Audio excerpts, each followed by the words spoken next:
Halo Sobat Kimia, perkenalkan nama saya Giventri Aprila Poi dengan NIM 2101040029. Saya mahasiswi semester 1 Universitas Nusa Cendana Kupang, Fakultas Keguruan dan Ilmu Pendidikan, Program Studi Pendidikan Biologi. Pada kesempatan kali ini, saya akan menjelaskan materi tentang amida, di mana pengertian, struktur umum, tata nama, sifat fisika, dan sifat kimia, serta kegunaan dari amida. Yang pertama, pengertian amida. Amida adalah senyawa organik yang mengandung gugus fungsional yang terdiri dari gugus asil RC sama dengan O. Terkait dengan atom nitrogen, istilah ini mengacu baik untuk kelas senyawa dan kelompok fungsional dalam suatu senyawa. Istilah ini juga merujuk amida untuk membentuk berdeprotonasi amonia atau NH3 atau amida. Sering dipresentasikan sebagai R2N anion seperti rumus umum amida di samping. Amida juga merupakan salah satu turunan dari asam karbosilat. Yang kedua adalah struktur umum amida. Asam karbosilat merupakan senyawa yang diperoleh dari hasil pergantian gugus OH dengan gugus struktur FCOOH oleh gugus X atau halogen H2OR atau OOCN. Masing-masing hasil penggantian merupakan kelompok senyawa yang berbeda sifatnya dan berturut-turut dinamakan kelompok amida asam atau RCOX amida atau RCONH2, ester atau RCOOR, dan anhidrida asam karbosilat atau RCOORCl.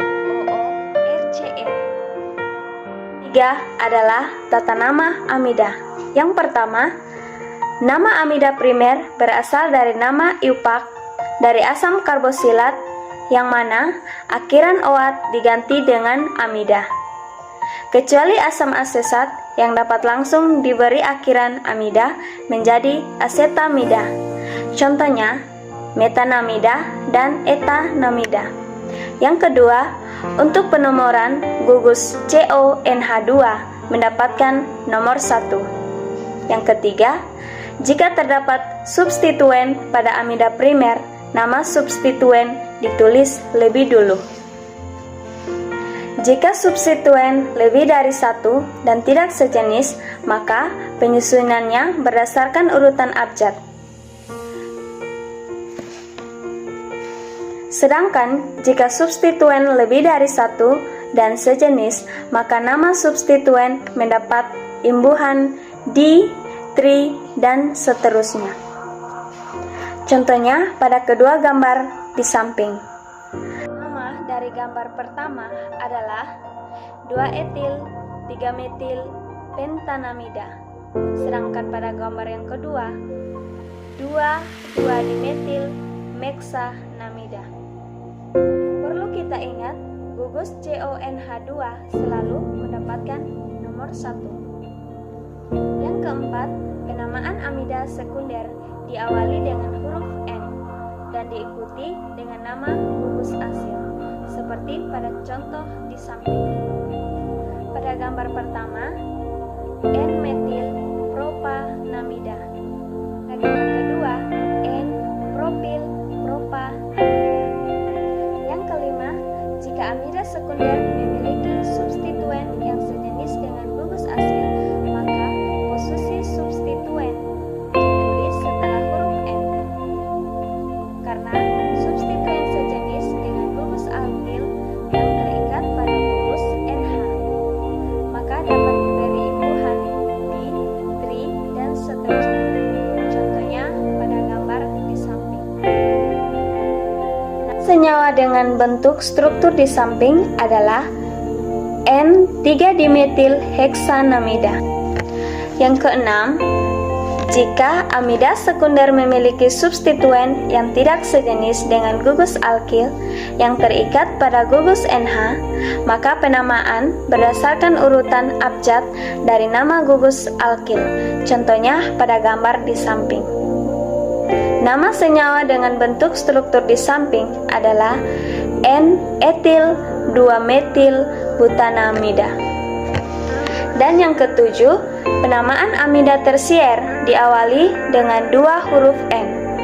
Jika gugus alkil yang terikat pada atom N tidak sejenis, maka penamaan gugus alkil disusun berdasarkan urutan abjad, yang mana setiap nama gugus alkil diawali huruf N. Seperti pada contoh di samping. Nama senyawa dengan bentuk struktur di atas adalah N-etil N-propil propanamida. Tetapi jika gugus alkil yang terikat pada atom N sejenis, maka nama gugus alkil mendapatkan imbuhan di, tri, dan seterusnya. Seperti pada contoh di samping. Pada contoh di samping, nama senyawa dengan bentuk struktur ini adalah N-dimetil metanamida. Dan yang kedelapan, jika amida tersier memiliki substituen, maka nama substituen ditulis lebih dulu. Seperti pada contoh di samping. Nama senyawa dengan bentuk struktur di atas adalah 2-etil N-dimetil butanamida. Untuk cara pembuatan struktur amida sama seperti pada pembuatan struktur amina. Yang keempat, sifat-sifat fisika amida. Yang pertama, polar. Yang kedua, mudah larut di dalam air karena dengan adanya gugus C sama dengan O dan NH memungkinkan terbentuknya ikatan hidrogen. Yang ketiga, umumnya berupa padat pada suhu kamar kecuali formamida terbentuk. Yang keempat, zat padat kecuali formamida yang terbentuk cair. Dan yang tak berwarna, suhu-suhu yang rendah larut dalam air bereaksi kira-kira netral. Yang kelima, sifat kimia amida bereaksi dengan nukleofil, misalnya dapat dihidrolisis dengan air. Amida dapat direduksi dengan litium anhidrida menghasilkan amida. Kegunaan amida yang sangat terkenal adalah ureum atau urea, yaitu suatu diamida dari suatu asam karbonat. Urea merupakan padatan kristal tak berwarna dan merupakan hasil akhiran metabolisme protein. Orang dewasa rata-rata menghasilkan 30 gram urea dalam air seninya sehari-hari. Urea dihasilkan besar-besaran untuk pupuk. Pada tanaman-tanaman pertanian dan perkebunan, urea juga digunakan sebagai bahan baku pembuatan obat dan plastik. Pada turunan-turunan asam karbosilat memiliki stabilitas dan reaktivitas yang berbeda tergantung pada gugus yang melekat pada gugus karbonil. Stabilitas dan reaktivitas memiliki hubungan terbalik, yang berarti bahwa senyawa yang lebih stabil umumnya kurang reaktif dan sebaliknya.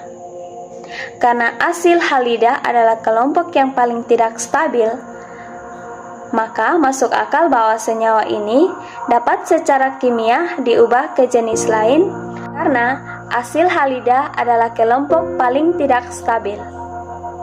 Dan masuk akal juga bahwa senyawa ini dapat secara kimia diubah ke jenis lain karena amida adalah jenis yang paling stabil.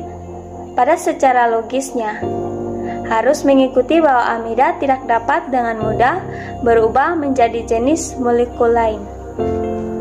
Stabilitas semua jenis asam karbosilat derivatif umumnya ditentukan oleh kemampuan kelompok fungsional untuk menyumbangkan elektron ke seluruh molekul.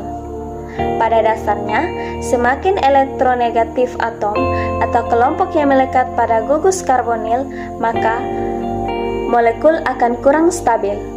Hal ini mudah menjelaskan fakta bahwa asil halida yang paling reaktif karena halida biasanya cukup elektronegatif.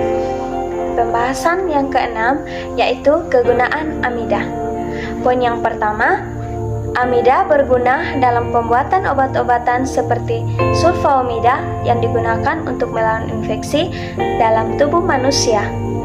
Poin yang kedua, sebagai zat antara pembuatan amina.